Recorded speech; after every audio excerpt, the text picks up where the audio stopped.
Hello, everybody, and welcome back to another episode of the Offsiders podcast. I am Luca Mocan here again with Massimo DeFranco What's up, guys? and Brendan Lang. How's it going, everyone? So, we are going to continue with the same theme as last time. We're going to kind of go in depth about one team in the league. Massimo, what is that team? All right. That team is going to be number 22. And that is And that's the Philadelphia Flyers. Philadelphia yay. Flyers. That'll Damn. be a good one. They have a lot of history. Yeah. I like it. They joined in 1967. I hate that year. What? It's the last year. Painful memories. Yeah. Yeah, You Massimo, should because like I'm that. sure you have memories from 1967. Yeah. No. memories. Just Your memories of the parents don't even number. have memories from Yeah. 1967. Honestly, That's just memories of the number. memories of the number. Yeah, that's true. I don't know. I don't think it's really painful. I think it's part of the history. And when they win a cup, which I mean, who knows if it'll happen in our lifetimes, but This year. Not this year. it'll be even that much more special. So I think it's cool. Yeah.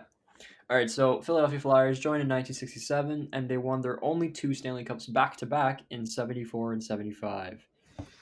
That's right. They had a lot of good years in and around the 70s with guys Mhm. like Bobby Clark comes to mind, the Broad Street Bullies. I'm sure most people know about that. If you follow Yeah. hockey, that's like one of the biggest known names in hockey history. Yeah, they got their nickname because of how they had such an aggressive play style, and they had record-breaking amounts of penalty minutes. I mean, in the 70s and 80s alone, they won 6 conference championships, Yeah, which I is mean- just crazy. the league was smaller, but it's still But impressive. still. Yeah, Mhm. You're still the best in your conference. They've never won a President's Trophy. Wow. Weren't they? They were the Philadelphia Quakers before, weren't they? I think they think were. so. That's a I that's a think good one. I think you remember that because of the Jersey website. Yeah. I do. Yeah. Those Yeah. who thought the Quakers was going to be a good name for a team? Probably the guy in the oatmeal package. Yeah, I'm sure. He has a say in what the He's Philadelphia their mascot. He's their mascot. I'm sure that the NHL commissioner was like, "Hey, Quaker guy." We're on the same, and he was apparently the least creative person on earth. Yeah, just going back to what you said, Massimo, Broad Street Bullies, they got that nickname because they racked up a lot of penalty minutes. There is a guy on their team, Dave Schultz, who Mhm. played on the Philadelphia Flyers from 71 to 75. And in the 1974-75 season, he played in 76 games and got 472 penalty minutes. So he was averaging about 6 penalty minutes a game. That kind of just illustrates the era that and the type of game that Philadelphia played in that era. Yeah. Well, and it was back during a time in hockey where physicality was probably the biggest part of it. Yeah, it was the key. You couldn't get away with being the type of finesse players you see these days unless you were like Wayne Gretzky and had protectors around you. Mm-hmm. Yeah, And pretty much. I'd almost say the Flyers were the most infamous for being physical. For sure. They got a whole nickname just for being For sure they were. the most physical team of a very physical era in a very physical sport. If you think about it, they probably introduced that type of play style in that era. Yeah, because I think when you look back and you watch games because during this COVID time, during quarantine, they've been playing a lot of reruns of sports, Yes, they have. and you see games. Sometimes you see games from pre even 70s era, and you realize it's really not that physical. I mean, that has something to do, obviously, with the equipment that they wore. It wasn't as advanced as it became, so it hurt probably to throw checks at that time, and they didn't move as fast and things like that. But when you watch it, it really isn't that physical. So what you just said is probably a good diagnostic that they kind of introduced this play style to the NHL because we know from probably like the 70s to the early 2000s, physicality was one of the biggest parts of hockey. Yep. Another thing that you just brought up there, Brendan, was equipment with hockey, and like I my. find it like, sorry, this has nothing to do with the No, Flyers but right yeah, now. keep going. I found it so ironic how, as hockey has gotten less and less physical, the equipment has gotten Yeah. more and more protective. Yeah, have you seen Yeah. the goalie pads from like 100 years ago to now? It's insane. Goalies didn't even wear helmets 100 years ago. Yeah, but their pads were so thin. It's Yeah, like I mean, yeah. Gopher made of newspaper. Yeah. Not like you'd know that, Matt. You haven't watched Mighty Ducks. That's definitely something we should if we ever go back to doing a little bit of rankings, we should rank hockey movies. I think that'd be a good segment. Okay, moving back to Philadelphia. Just looking, I'm gonna sort of talk about this year, and they weren't really expected. I mean, they weren't expected to be bad, but Yeah, they're usually a bubble playoff team, especially because they're in the Metro. But this Mhm. year, they kind of took They off. they really surprised me. I did not expect them to do as well as they did. yeah, like that's the thing is like Massimo said, a lot of the time they're being projected as like a bubble playoff team. That's usually what they're around, and then like they just absolutely took off this year, and it's cool to see because now both them and Pittsburgh are very competitive this year, and it Yeah. makes for a good rivalry for sure. They actually finished above Pittsburgh. They did. They That's finished right. second in the Metro. I like this new Philadelphia team, but their Mhm. head coach is Alain Vigneault, Yep. and he has like a history of having like first year magic. So we'll see if he can carry this into the next season. See if he True. can guide Philadelphia into like a good path. But I'm not buying it yet. I mean, like another thing that I want to touch on with their current team is I want to give props to Carter Hart because Oh yes, I love him. because like I'm looking through like kind of the history of their more modern or like their last couple of years, and the last nameable goalies that they had was Ilya Brizgalov Oh, and legend. and then Ray Emery. I think Ray Emery.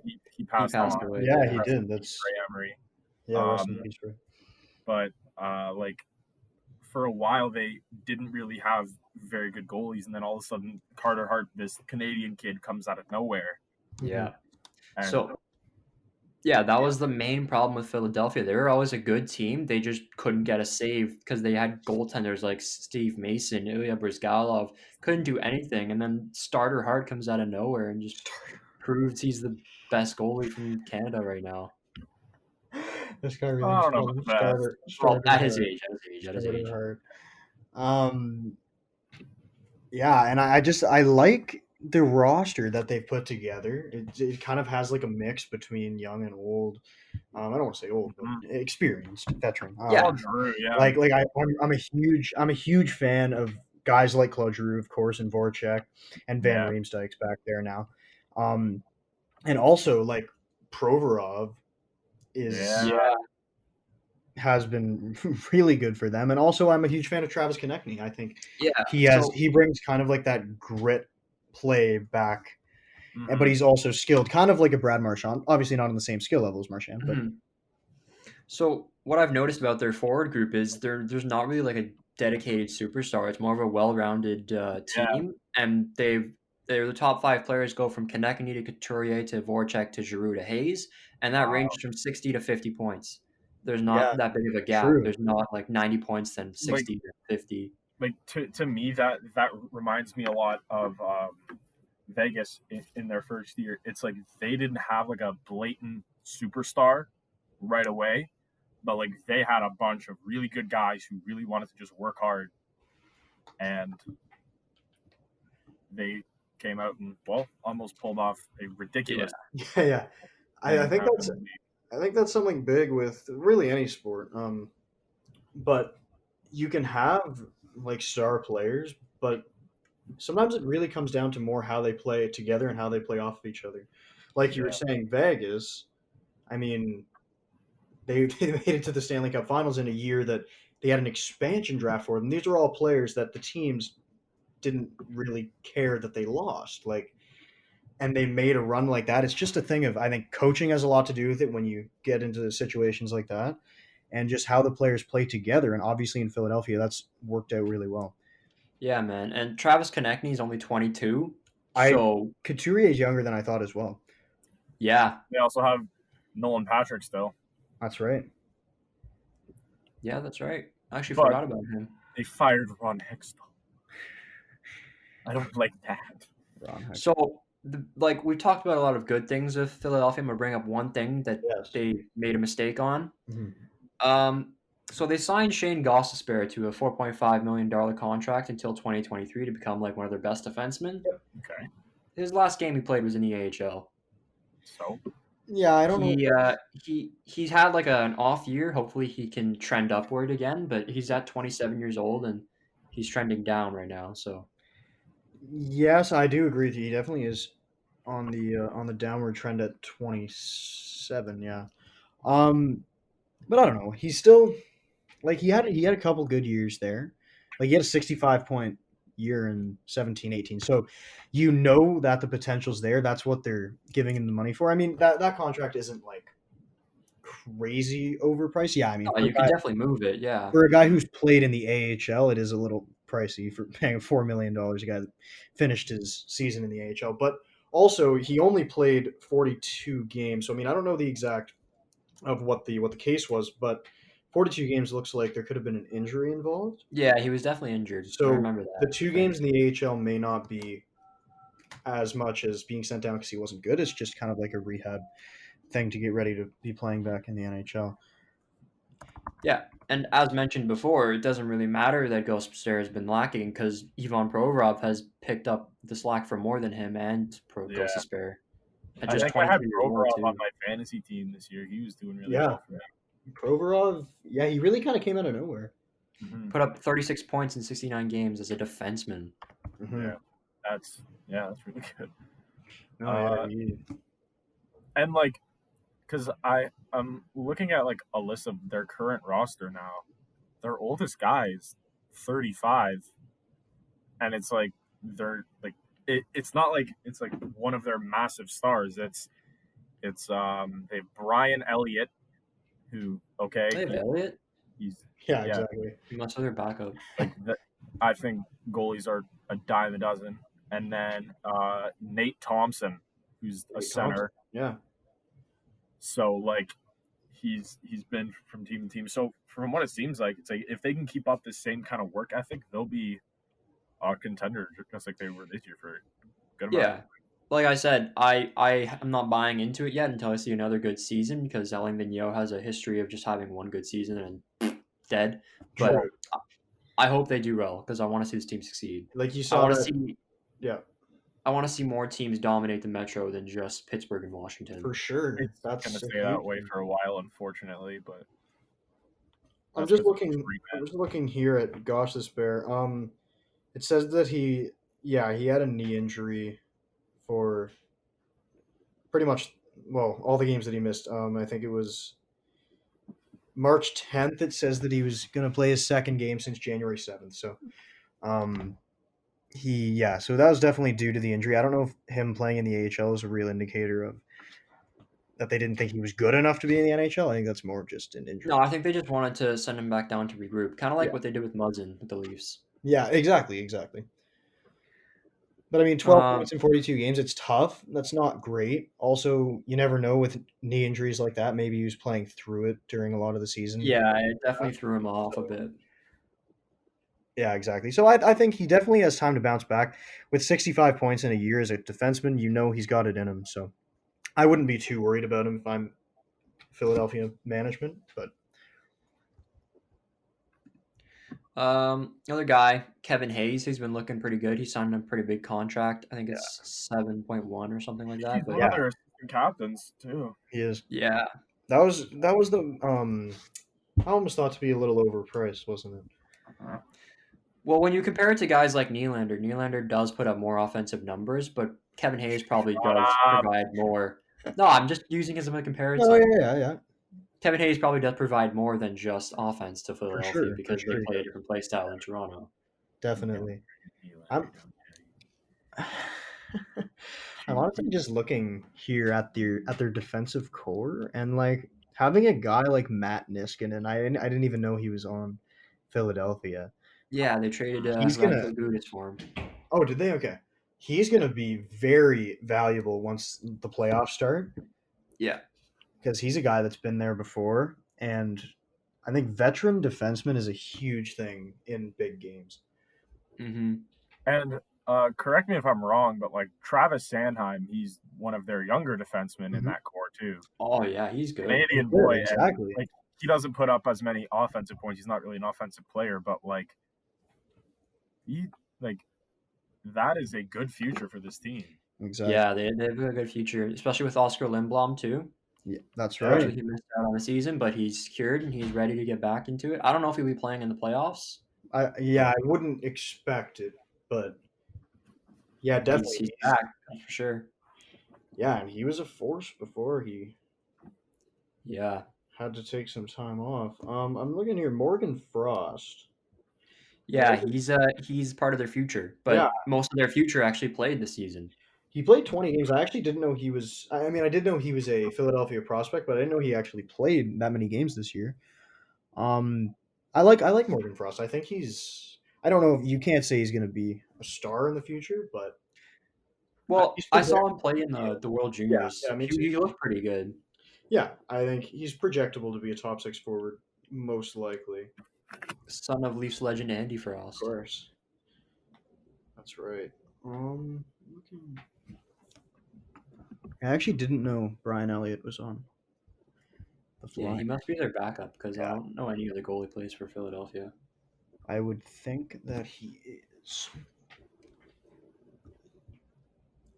So I mean, their future, their prospect pool is pretty. It's like it's better than average, but it's not that good because they've been like a bubble playoff team. And as Lucas said, you stay in a bubble, you don't really get good draft picks. Their number one prospect, however, is Joel Farabee. Played 52 games for the Flyers this season, put up 21 points. Pretty impressive, especially for someone that young and first season. Yeah, I think we can go back to the future in a little bit here, but like you said, Back to the Future.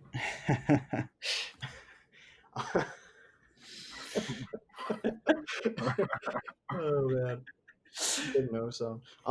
Like you said, they've been a fringe playoff team for quite a long time now. I'm just trying to check here. They made it to the Stanley Cup Finals in I think it was 09. Well, yeah, they've been a fringe And playoff team because the Metro has been so dominant. yeah, go ahead. Sorry. Fun fact, guys: the average age for their team is 27. Damn. It's a good to be this good at with that being the average age. Yeah, it's impressive for sure. How old is Giroux? Over there, Giroux is 31. 32. Oh wow, I thought he was older. Yeah, you really when you think of Claude Giroux, you don't think of him. I mean, not saying 31's not like extremely young, but or 32, but you think of him being older than 32. Like he's still got 5 years left in him. He's also kind of underrated just since no one really talks about him. No, yeah, Probably because he's in No the one really small talks market. about Philadelphia. Yeah. yeah, for sure. But yeah, just seeing that they've made the playoffs. Like after they made the Cup Finals, they made it the next 2 years, and then they've kind of been in like that like miss make sort of pattern. Yeah. And they've been losing in the first round a lot. Looking here, but I think that comes down to management's huge and player development is huge when you don't have high draft picks, and to put it in a team in the spot that they are in now.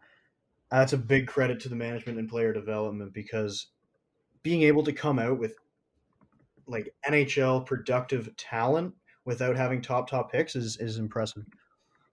Yeah, they've done really well to find a guy like Travis Konechny as well and develop him. Mm-hmm. He was first round 24th overall, so not a high pick, but There they you turned go. him into a star. Exactly, yeah. and now he's almost going a point per game 23. this year. Yeah, and he's young. Yeah. Like this team, like I really don't look at Philly that often. Like they're one of those teams for me that like I know they're there, but I never like look at them. I never like hear anything about them. Yeah, like Minnesota. But like, damn, like this is a good friggin' team. Yeah, they're well-rounded. That's why they don't have that's like a the thing. standout star. They're just well-rounded. That's the thing. That's like we were talking about earlier. They don't have that one guy, but they obviously can play together well. And sometimes that's bigger than having stars. Like if you look at Edmonton, all those first overall picks that they had. And honestly, it's like I said, you have a good team, but if you don't have a good goalie, you're screwed. And then Carter Hart comes along, and this team dominates the season. That's right. And Luca mentioned earlier that they haven't really had a very good goalie since Ron Hextall. Bernie Perel. Since thing. You're not calling Reese Galoff a good goalie. It's only a game. Why do you have to? It's only a game. He is a legend. But see, like a guy like Steve Mason. See, I was expecting Steve Mason to be good. Did he have some good years, or was he just always bad? Let's check him out. I remember he played for Team Canada in the juniors, and I thought he was going to be like he's actually retired now. He is 32. Let's see. He was pretty average. He had 1 year. He only played 7 games that year. Yeah, Was he ever above a 9-10? Yeah, he was actually above a 910 every year. He played in Philadelphia, except for 16-17, he was 908, so pretty close. So he was an average goalie. Yeah, he was pretty average. I think 14-15, he had a pretty good year with a 928 save percentage. 225 goals against average, a little high, but he was pretty average. You definitely can't say that he would have like bailed them out on many occasions, like Carter Hart has done this year. But he was serviceable. But I don't know if I'd say he was like one of the last good top goalies that they've had. Carter Hart actually only played 43 games this season, so I guess it's more of a tandem with Elliott. So Brian Elliott so he has played a lot of games there. Yeah. Now, Brian Elliott, he played in St. Louis before, right? He definitely played in St. Louis. Yeah, he was their starter. Before Jake Allen was their starter. Jake Allen was their I think it was more of A tandem. Yeah, tandem with Jake Allen and Brian Elliott, and then Fort Binnington came out of nowhere in the playoffs. Okay, so he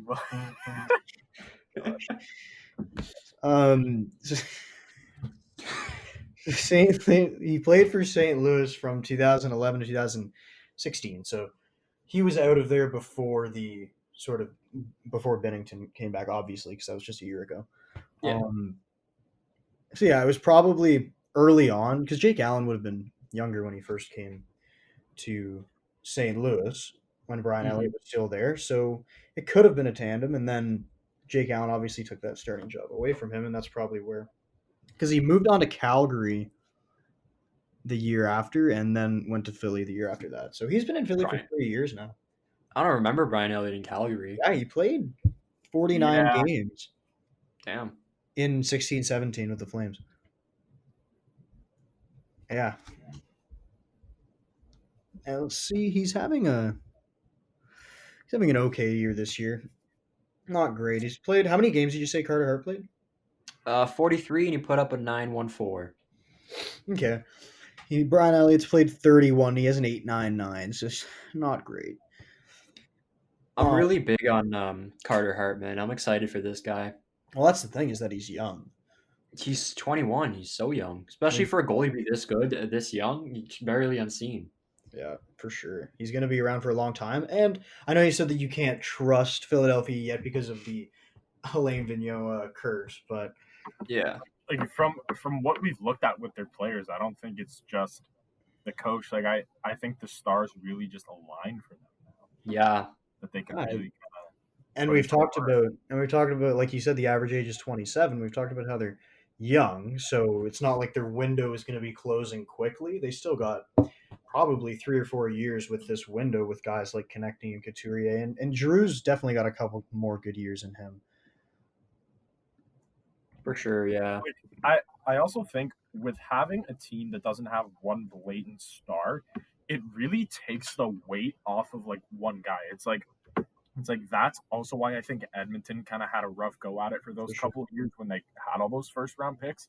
It is because like when you put so much faith in this one guy, it's a lot of pressure On that, yeah, for sure. A lot of pressure and on like that guy. and like not having one guy on a team like this. I mean, like obviously, like Giroud is, in my opinion, the face of the team. Yeah. But like, Yeah.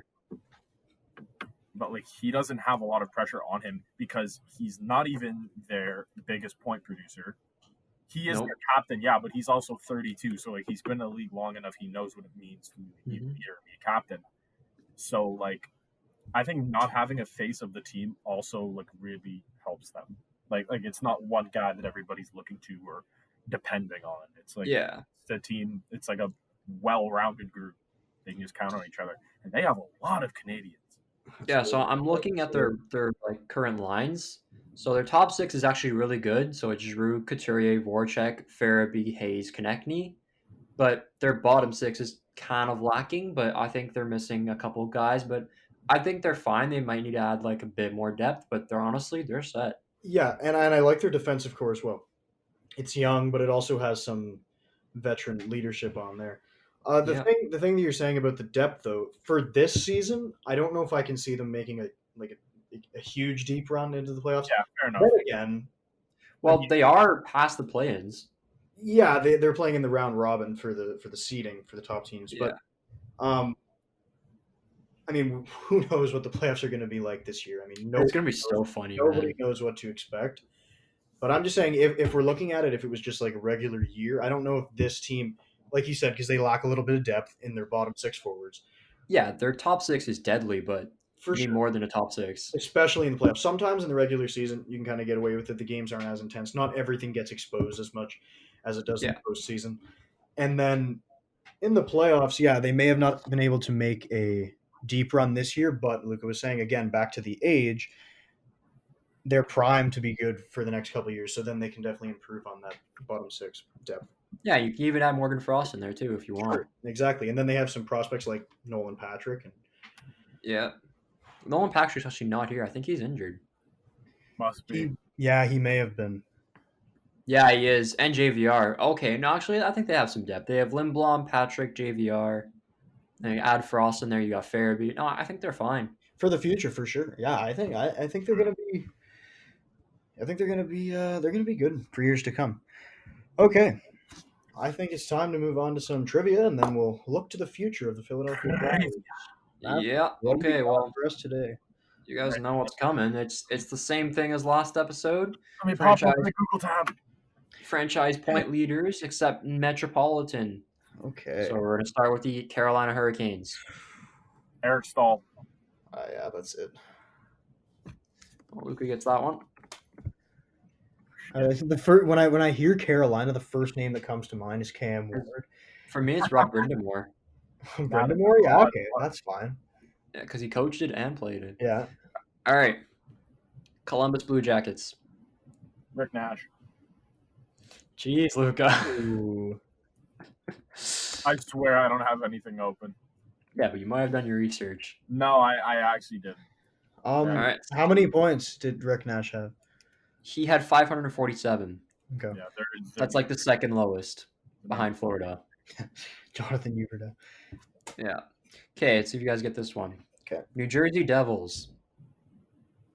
Ooh. I'm trying to think who even played on New Jersey. Brian Giunta. I'm taking that as an answer. Brian Giunta's played on I'm pretty sure 32 teams. Yeah. He's played on a bunch of teams. Luca. It's definitely not Brian. Man, I actually have I have absolutely no clue. I'm just gonna throw in names. We can move on. Wayne Simmons, We could go to numbers if you want. Wayne Simmons played on New Jersey, didn't he? So yeah, you're both wrong, but we can go to numbers if you don't think you're gonna get the name. Yeah, let me just hold on. I just gotta think here. I honestly can barely come up with people that have played for New Jersey. Yeah, it's hard. Can you give us a hint for this round, Massimo? I can give you the era he played in. You probably heard his name. Oh, I probably have. Let me look him up because I don't remember him. So it's a man. Okay. Good call. Damn it! What did I tell you that, Brendan? Damn it! Yeah, man, you're giving away your Okay. secrets. His number was 28. He was the assistant captain. Or sorry, I 26. swear Brian Gianna was number 28, but anyways. 26, the assistant captain, center, 6'1". Oh, thank you. He played 1,240 games. And that's from like 96 to 2016. Oh, there's actually a player in my mind now, and I can't remember. I can picture them. 96 to 2016. Oh, this is gonna piss me off. We can go to numbers. Is it Kovalchuk? It's not Kovalchuk. Oh, that was a good guess. I thought it might have been Kovalchuk. That was a good answer.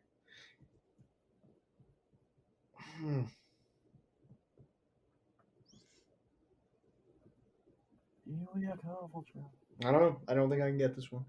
Okay, we'll go to numbers. So I was thinking of guys like when I first think of New Jersey history, the first guy that comes to mind is Damian Langenbrunner for some reason, but that's not him. So it's Patrick Elias. Oh, Patrick Elias. Ah, okay. How many points? How many points did Kovalchuk have? Like, how close was he to the thing? I'm interested. For New Jersey?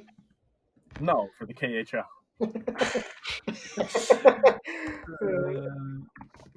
I don't think he played there that long, did he? I thought he did. I thought he played there for a while. Yeah, I thought that was the team that That he played on for the longest time. he actually. Oh, shit, yeah, you're right. He played Atlanta. 860 games, and he put up. Actually, I can't tell you the points yet. You need to guess the number. Then I'll tell you. Okay. But he played 860 games for the And Devils. you said that the Patrick Elias. Patrick Elias. I remember Patrick Elias. I'm gonna say 1100. He played from 96 to 2016. Yes. Okay, 1600. Okay. Luca, what'd you say? I said 1100. Okay, Langer's way off. It's 1025. Luca gets the point. Wow. Kovalchuk had 860 points in 816 games. Are you kidding me? Wow. He was a perfect point per game player. That's Well, for the Devils, he was. But he was good. Yeah. All right. The New York Islanders. Mike Bossy. Is it John Tavares? It's not. For neither of you. Okay. Mike Gartner. Anders Lee. No, it's not for both of you. Islanders. I can't think of any more Islanders.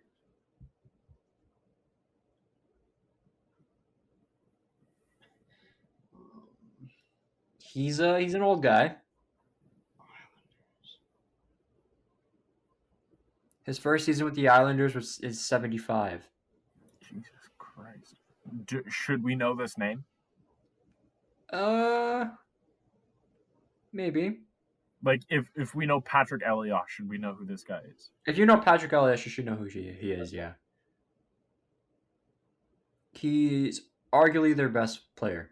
Well, obviously. But am I wrong to say that Vincent Lecavalier played for the Islanders? Buddy, I honestly have no idea, but I think you're very wrong there. I don't think he did. He played for Philadelphia, and I know he played for Tampa Bay, I want to say. Yeah, I don't know why. I pictured him on the back of an Islanders jersey for some reason. Just popped into my mind. So this player played for the Islanders from 75 to 90, and then he played for the Penguins for 3 seasons after that. 3 seasons? No. I don't think you're going to get it. Yeah. Yeah. Brendan, you can still guess. I can't think of anything.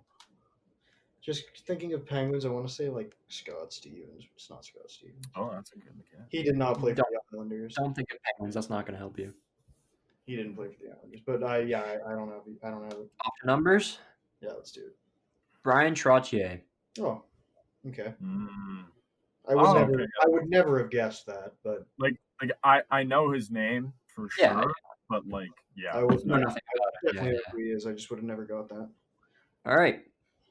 How many points, boys? I'm gonna go 1,356.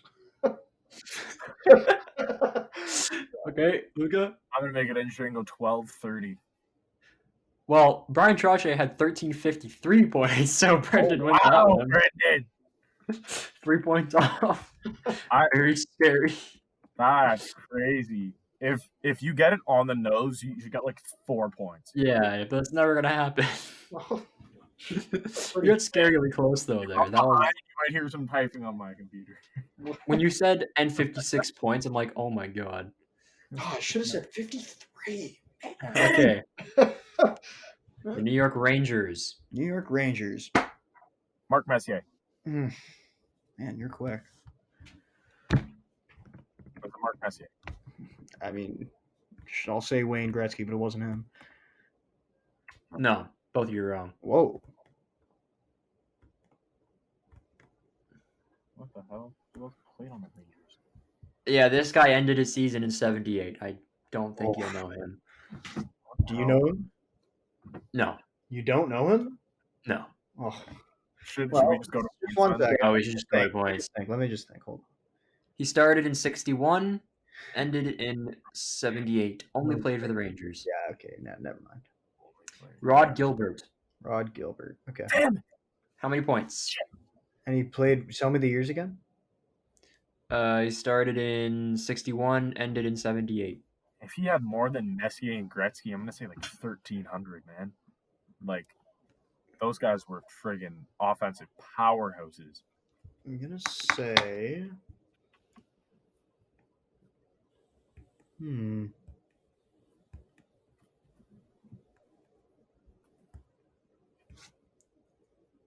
going to go.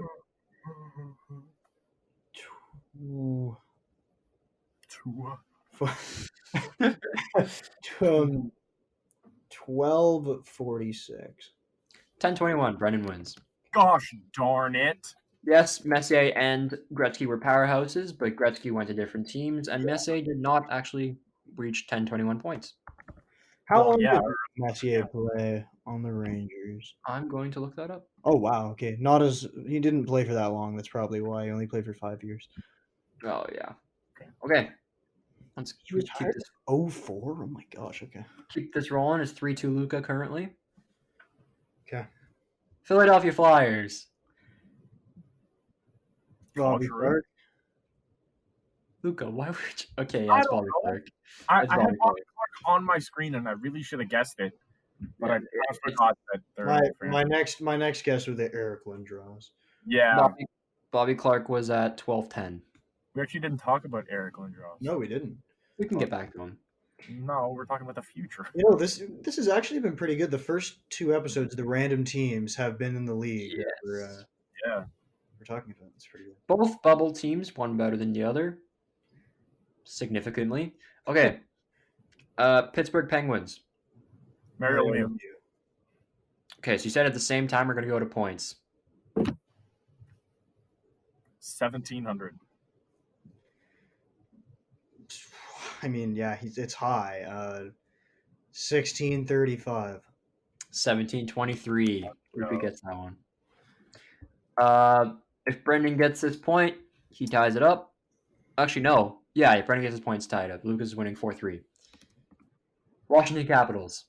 Alex Ovechkin. Okay, Luca. Not taking his hands. There's literally there's no one else. Yeah, I know. Yeah, Luca wins. There you go. So that means I think it's 6-4 now. it's 6-4. Luca's loving this franchise point leader. Back. Get ready. T-shirts are going on sale. Yeah. And when we hit 5,000 likes. I'll make them myself. I'll even sign them. Then we work something one day. Do you have a signature? Yes, it's my signature. Getting autographed Team Luca jerseys. Wow. Okay, so do we want to touch on Eric Lindros or? I mean, we should have in the past, but you know.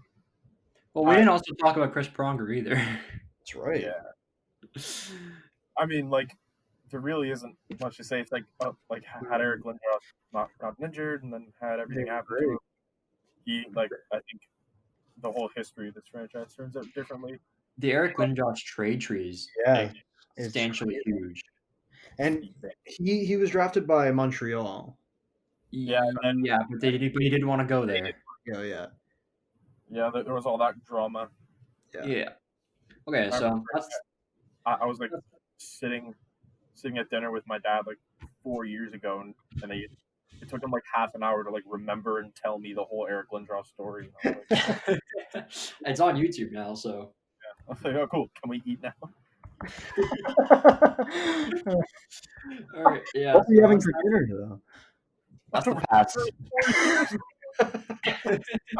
years. Oh man. Let's jump into their prospect pool. We already touched on it, but we will dive more into it. Yes. So some players already played in the NHL because they obviously had some injuries. They needed to get some guys some games and probably get some chances to prove themselves. So Joel Farabee, 52 games, 21 points, pretty good. Morgan Frost, 20 games, 7 points. Not as good, but still pretty good. Impressive for a young guy. What are we talking about right now? The Prospect. prospect pool. Oh, okay. Good. I was so confused. The next prospect is Felipe Myers. Played 50 games for the Flyers and put up 16 points as a defenseman. Okay. So, pretty good. Maybe can take over Ghost Asbury if he doesn't come back. And then the fourth one I have is Cameron York. 30 games for the University of Michigan and put up 16 points as a defenseman. Pretty young. Still got time to develop. Yeah. For sure. Okay. And I'm looking more in the guys that haven't played yet. You got a guy like Jay O'Brien.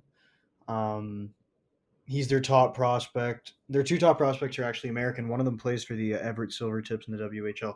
Both of them, though, have put up some like pretty good points.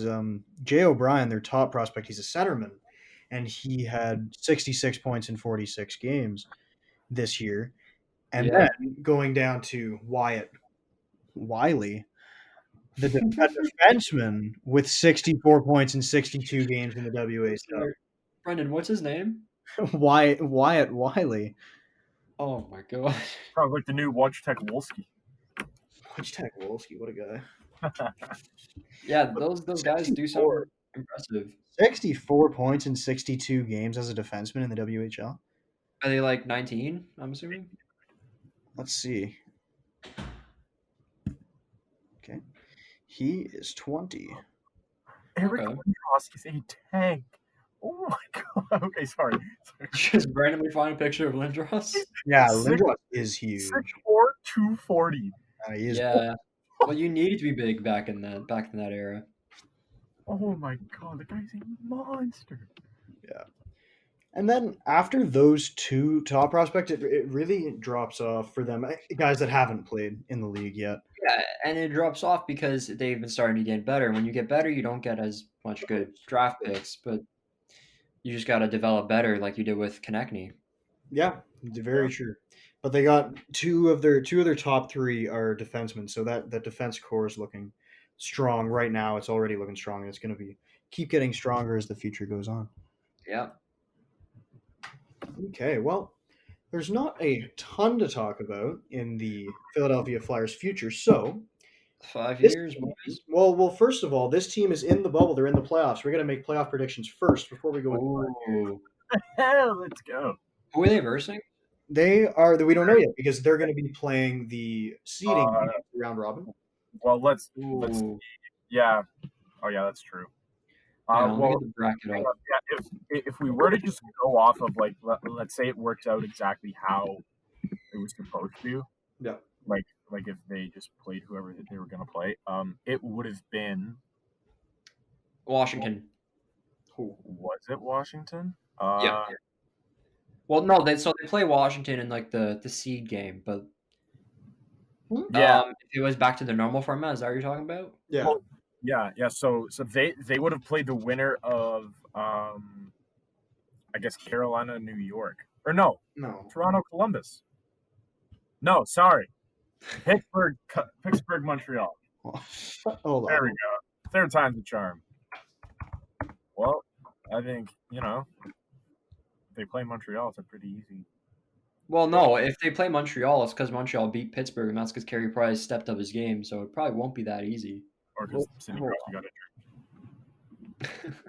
But if okay, so Philadelphia, if it was the normal format, Who would they be versing if we were back in our normal format? if it was a normal format, the Philadelphia Flyers would be playing the Pittsburgh Penguins in the first round. Okay, so that's a Pittsburgh win right there. I feel like that actually be a really good That would matchup. be a good series. Battle of Pennsylvania. I'd love to watch that. Oh yeah. So Pennsylvania. that one, I'm probably leaning towards a Pittsburgh win. Just Yeah. if they've been there so many times, they've had so much experience. But that's not what we're predicting. We're predicting this new playoff format. So they are going to be playing a round robin against. So I'm a little confused on how this is going to work. So they're gonna play Washington to figure out seeding, right? So if they lose, it's Wash, Pittsburgh, and Tampa. Sorry, Wash, Tampa, and Boston. They all play each other. Yeah, and Philadelphia round robin, and but we're talking about Philadelphia. So Philadelphia's playing against Philly plays all of them. Washington, Boston, and Tampa. Yes. And whatever. So if they win all of those matches, first seed versus the winner of Toronto Columbus, and if they become second, they verse the winner of Florida Islanders. If they get third, they verse the winner of the Rangers of Carolina, and if they get last, they verse the winner of Pittsburgh Montreal. That's how it works. Okay, so looking at them, they would be the fourth seed if there was no round robin games, just from going off the regular season points. So, they would be fourth seed. Yeah. Okay, so who would they get if they? The winner of Pittsburgh Montreal. Okay. So most likely Pittsburgh. It's going to be Pittsburgh. So then again, they're still playing Pittsburgh. Yeah. And I'm still going to have to go with Pittsburgh. I'm still going with Pittsburgh. Pittsburgh's like Philadelphia's Boston. Well, that, but it's also like Pittsburgh's one of the favorites to win the cup still, man. You can't count out Sidney Crosby and Evgeny Malkin. Never can, because like they're in the playoffs. They are a playoff veteran team. They have a great team. They've had a great team for a very long time that has learned how to play in the playoffs. They went back-to-back championships not too long ago, and I would not be surprised if they went and won it again this year. Like, so I would be if they won the cup this year. I would be surprised. But so for me, it's like in this round robin thing that they're going into, I honestly think like they're gonna go in there saying, "Holy crap, we actually got to this! Like we don't have to play in like the qualifying round to get in, but like they are gonna come in with like so much to prove because I don't think anybody expected them to be top 4 in the Eastern Conference. Yeah, like so honestly, I could see them beating Tampa. Opinion. I could see them being third or second seed.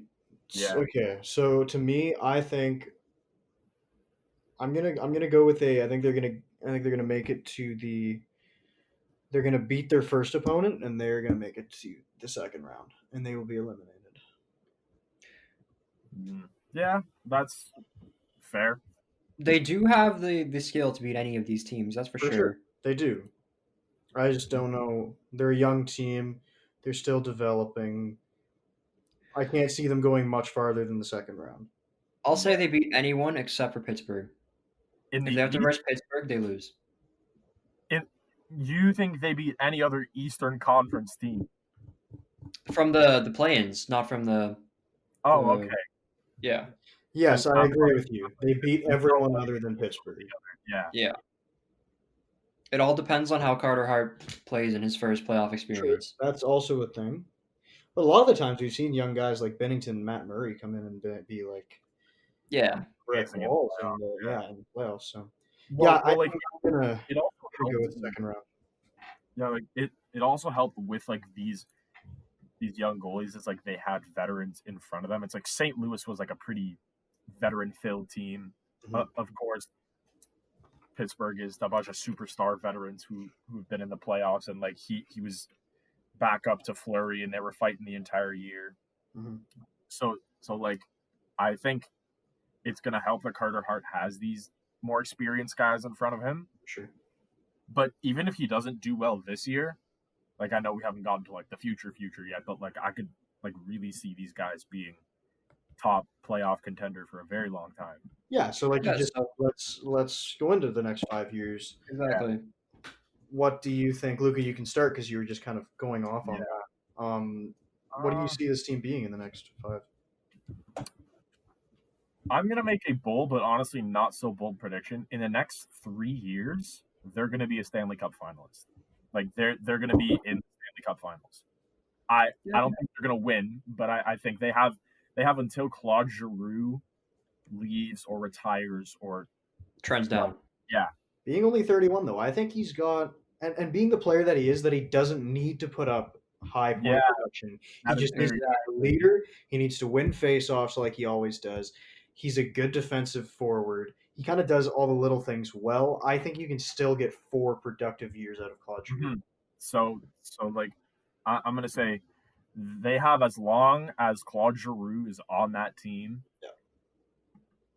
to really go for a run. I don't think that they can win a cup just because I know the other teams that are in the East, not even to mention the Western Conference, but like Yeah. just in the East, there are younger teams with even more skilled players than these guys have that have good, well-rounded teams as well. But I think they could make Stanley Cup Finals. I don't think they could win the Stanley Cup. Exactly. And for me, it's like they have a really good, well-rounded team, but if you put them against a team with like a really good superstar, like put them against Edmonton, they'd probably lose because well-rounded's good, but like you need a guy to kind of like be a scoring superstar. But I really like this team. I'd say like 5 years into the future, they could definitely be top 3 in the Metro. But For sure.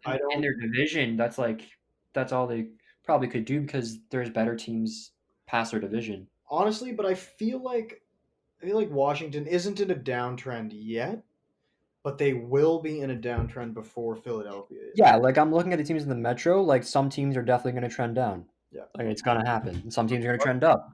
Like Yeah. once Ovechkin is done with Washington, they're like Philly is immediately gonna be above them. I think Sid's got a little bit longer than Ovi does for his career. Yeah, Because And he's has his more contract's money. running out. yeah, So my bold prediction you're old. is not that bold either. But yeah, I'm not going to say they make the Stanley Cup final. I'm not going to say they win a Stanley Cup. I'm just going to say they're going to be a really good team. Top 3 in the Metro. General, come But on. no, my bold prediction is Carter Hart turns into a Vezina candidate season after season. I like it.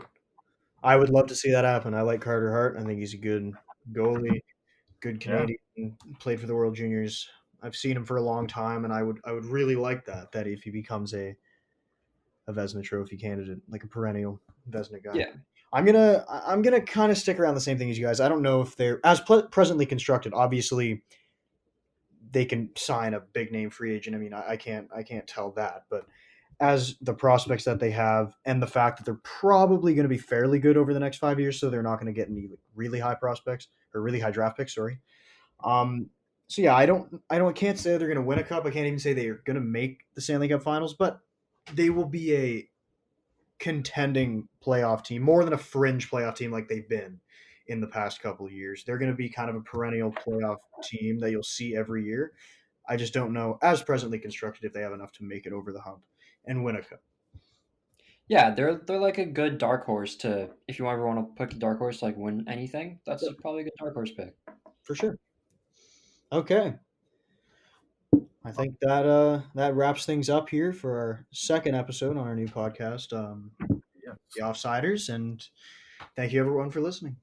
Yeah, let us know if you guys are actually enjoying this new format. We'd like to hear back from you guys. Yeah. All right. See you guys later. Team Yep. Luca t-shirts coming soon. So yeah. Cops.